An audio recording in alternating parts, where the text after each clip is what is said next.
আমার নাম হাবিবা, আমার বাপের নাম হারুন, আমার মার নাম নিরুক্তা, আমার স্বামী আমার 22 সালে বিয়ে। তুমি তোমার স্বামীর নামটা করবে না?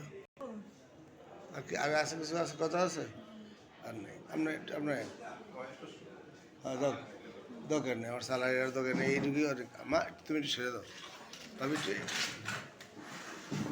আপনার মুখটা আটকান দেয়। আপনি আপনার নাম করবেন, হ্যাঁ করবেন যে এই ঘটনা আপনার স্বামীর নাম করবেন আর আপনার মেয়ের নাম করবেন।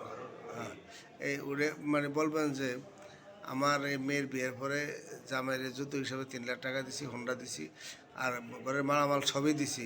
হ্যাঁ কয়েকদিন স্বর্ণের জিনিস সবই দিছি, কিন্তু দিল্লাম ওকে আমার মেয়ের কয়েকদিন পর ফিরিয়ে আমার মেয়ের ফিটিয়ে আমার বাড়ি দিয়ে ফাটিয়ে দেয়।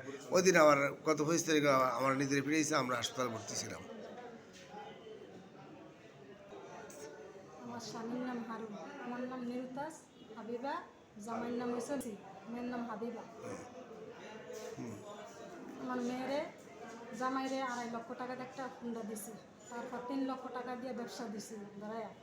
সে আমার মেয়ের লগে খালি রাত করলে গ্যাঞ্জাম করে, ফিটায় মারে, মাইরা তারপর বাপের বাড়ি ফাটাই দেয়।